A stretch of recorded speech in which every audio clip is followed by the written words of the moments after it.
Well, me and Sarge are caught out in a thunderstorm here. It's hot as hell, but now it's pouring rain. You hear it probably raining around me. Oh, it's downpouring. It's thunder a little bit ago, but I didn't see any lightning yet, so we'll see how long this lasts. Okay, you'll have to forgive my unkempt appearance. It's about 100 degrees today. And as you can see, due to the miracle of time-lapse video, it was 2 weeks ago since the last time I made a video here. I got halfway through cutting a trail, or clearing my trail to my stand, and we had a really bad thunderstorm. Rained and rained and rained and rained. It's like, okay, turn around and stopped.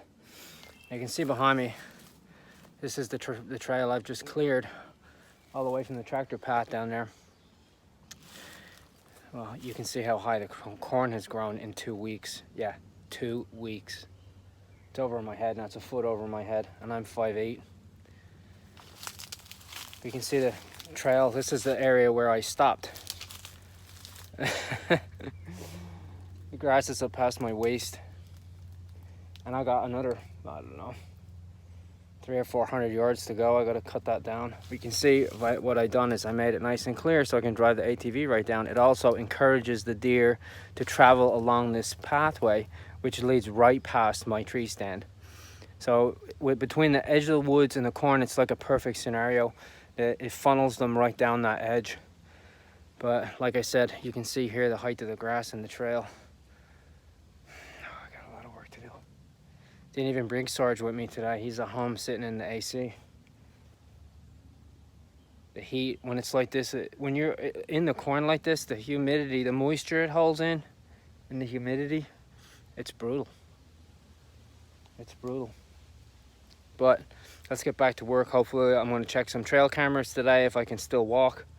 I'm going to check some trail cameras today and see if I get some video and or photos and see what we got going on with that. Okay. Well, I've done some serious work today. It's coming up to the end of August. My folks were just here for a visit, so I took a couple of weeks off from working on the farm while they were here. But now I've cut the grass all the way to my stand. I also cut the grass here between the corn and the woods. It was really, really high. I didn't have this problem last year. But I cut it down so I'd be able to find my arrow. If I was lucky enough to get a shot at a deer, I would have never found that the grass was as tall as me. It's a little bit hot today. I can guarantee I'm about 5 pounds lighter. But I'm walking the trail back now. I cut the ATV trail all the way back to the tractor path. You can see it if I turn around here. Oh, look at that. When I came through here, the grass was over my head. So I've been busy. Look at I'm grass all the way to my freaking eyebrows. Sneak back along here. I gotta trim some of those branches yet, which I'm not gonna do with my weed eater. Yeah. I also cleared it for 2 reasons. Like I said before, it encourages the deer to travel along the side of the woods past my stand, past another stand I have down here too. But also it enables me to get to my stand quietly without making any noise. And if I am lucky enough to get a deer from that stand, it enables me or the landowner to get the ATV down to that stand, because it's the furthest stand off the property. It's on the border between this property and the neighbor's property. But it enables us to get the ATV down to get the deer out without driving through the crop fields for early archery season. That wouldn't matter so much for gun season because the crops are usually down. Well, the corn might still be up, but the soy and any other crops he has would usually be down. Oh, man, that is brutal. is so hot. I don't think people realize. Oh, look at here. You can see where all the corn has been mashed down. The deer like doing that. They'll come in.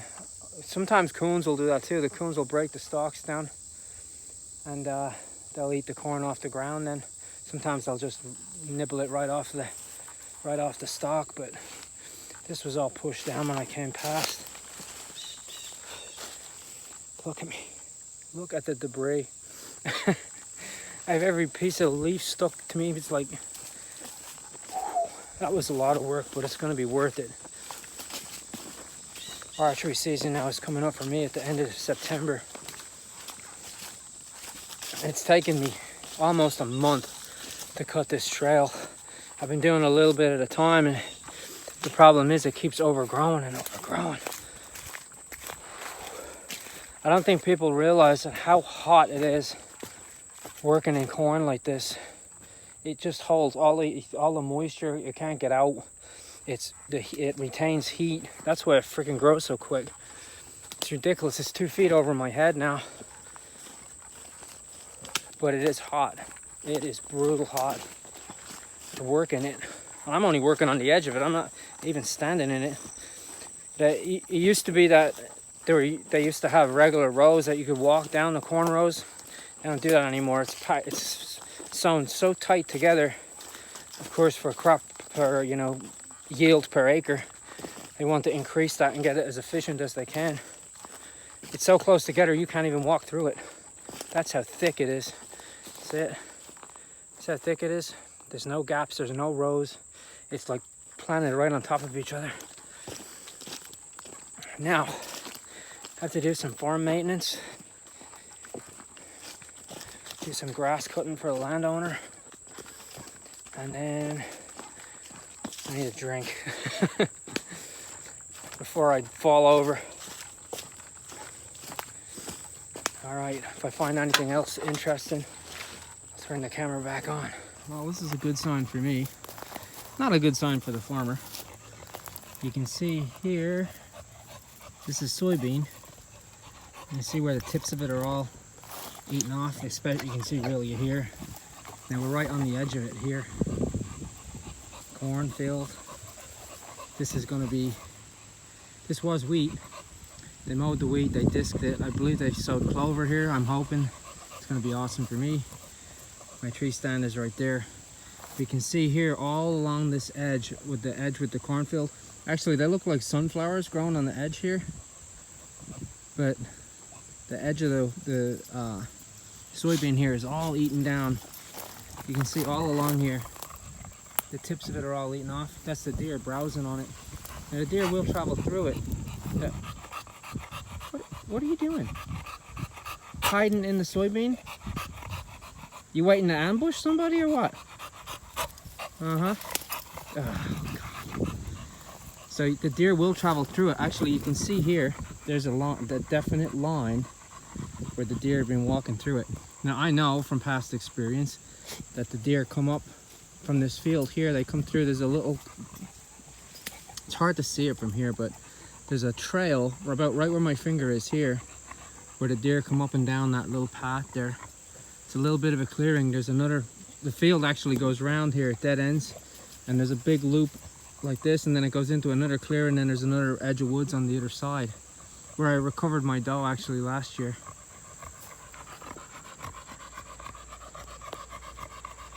Love seeing crop fields, man. There's more soybean on the other side, and then that's the neighbor's property. But that's a good sign for me. It shows the deer have been really browsing hard in here. Look what I just found here. Oh, that's a good sign right there. That's a blue jay feather. I believe, according to ancient lore, blue jay feathers are very lucky. Right, Sarge? They're very lucky for hunters. Hopefully so. Hopefully that marks good luck for my stand this year. You like my shirt? Oh, look it. Who does that look like? Well, today we're out just kind of enjoying the fruits of my labor. Walking the trail here. which we're walking the trail here that I cut last week. And it's still pretty clear, that's good. I need a break from it this week. Actually, I came to pick up a mower to repair it for the landowner. I'm gonna take it home. It's got electrical problems, I think. PTO doesn't engage on it, so we're gonna figure that out and get it fixed so we can get back to cutting grass. You can see here, nice and easy access I have along the corn. Wow, there's so many stalks broken, the deer breaking it, coming out of the woods, eating it. Yeah, I need a break from messing on this trail because I've had poison ivy and poison sumac for about 3 months now. It's a real aggravation. I have a bad reaction to it. Watch out.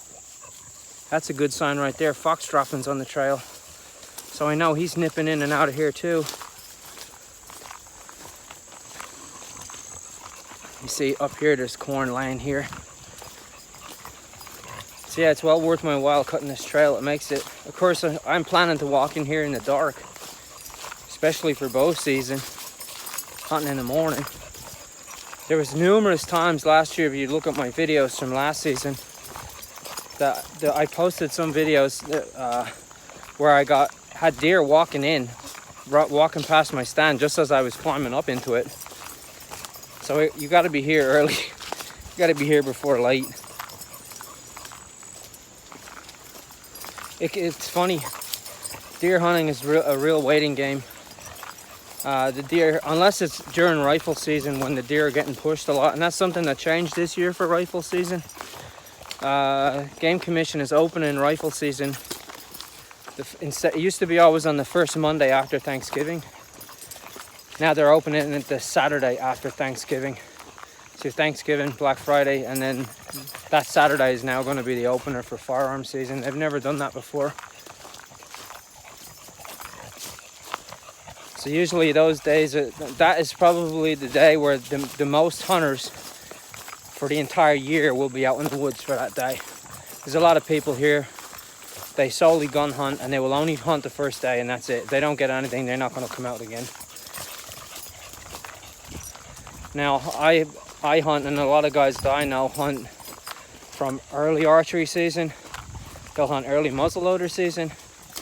They'll hunt late archery season, which is the prime time here for getting a good buck. That is really prime time because it's during the rut, end of October, start of November, around Halloween. You get into that last week of October, first week of November. That's when you're going to see rut activity. And that's when you can get a big buck out cruising, doing stupid stuff you'd never do all year round. So that's your best opportunity. And after that, you get the end of archery season, and the deer season closes for a couple weeks.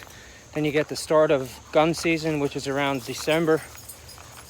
Archery season closes about the middle of November. Then the start of December is gun season. That runs for 2 weeks. So in some parts of the state, depending on where you are, you have the first week would be buck only. Second week would be buck and doe. Some counties wildlife management units like 5C, for that whole 2 weeks it's buck and doe. So it just depends on where you're, what section you're hunting in. Like here, I'm on the border of 5C and 4C. So the first week here is buck only. Second week is buck and doe. And they changed it a lot from the way it was years ago. It used to be you'd have a 2-week buck only season, and then you'd have a 3-day doe only season. But they changed that. The land management practices changed a few years ago. Pretty controversial, actually. But it was controversial at the time because people were kind of pissed off about it. But in the long run, it worked because I know I, for one, see a lot more bigger bucks than I used to. I know a lot of guys were complaining they put heavy doe limits the numbers of the deer, I think, in certain areas definitely declined.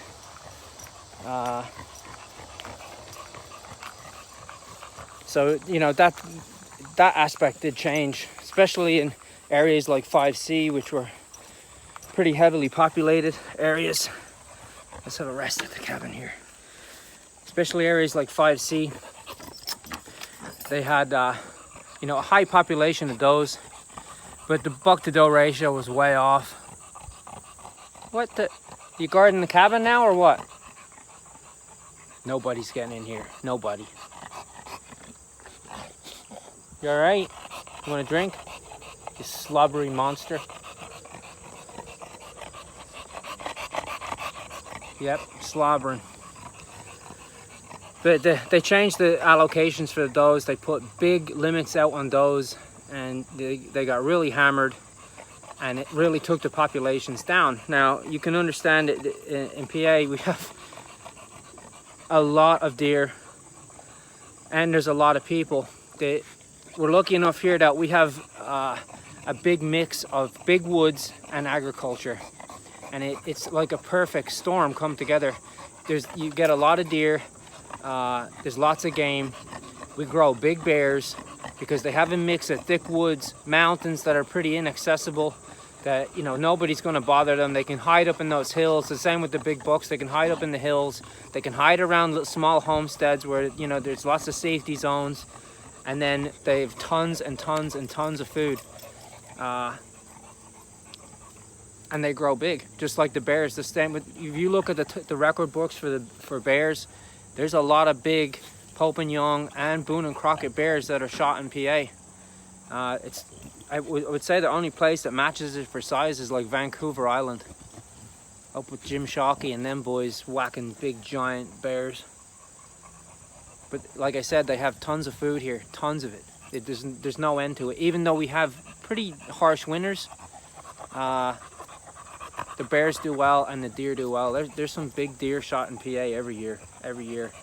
But they get a lot of pressure in certain areas. They get a lot of pressure, so hunting can be tough, especially the big boys. That I can probably guarantee you that after a deer is two, if he's gone through 2 gun seasons, 2 hunting seasons, he's probably pretty much nocturnal, or he's hiding in an area where he gets no human pressure. But if he's coming out in the day, he's hiding in an area where he gets no pressure. So it can be tough. But I'm looking forward to hunting season. It should be good. Can't wait. Let's take a walk back down to the truck. You can see here, it's all gonna be clover. That is so good. It's such a good deer holder. It's really good food. You can get 5-6 inches of snow and ice on top of clover. The deer will dig right through that and eat that clover right up. It's freaking awesome.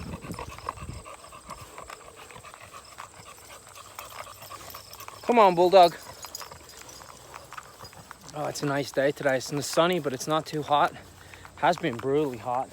A little bit of break from that. I'm working on another project too. I got a Craftsman, a garden tractor. So it's a little bit heavier duty than a regular, like a lawnmower tractor. And the trans was broke on it. Uses a hydrostatic trans. So I'm in the middle of repairing that. I ordered some parts for it.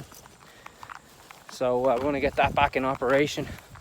I'd like to fit it with a snowblower or a plow.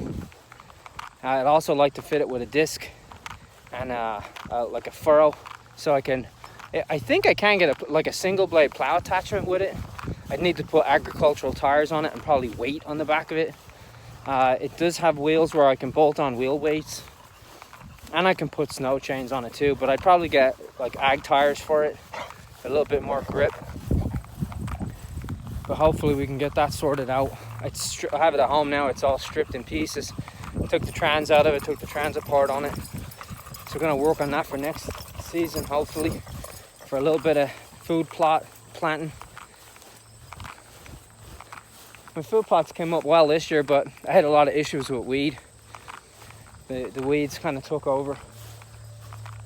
But that can be expected some seasons. I mean, I just tilled it and threw it in, planted it up. First day of school tomorrow, kids are back in school. All right, let's get this mower loaded up and we'll get it home and see what's going on with that. So we're back into corn now. A little bit of an update here for you. Working still on the farm. All right, we'll see you on the next one.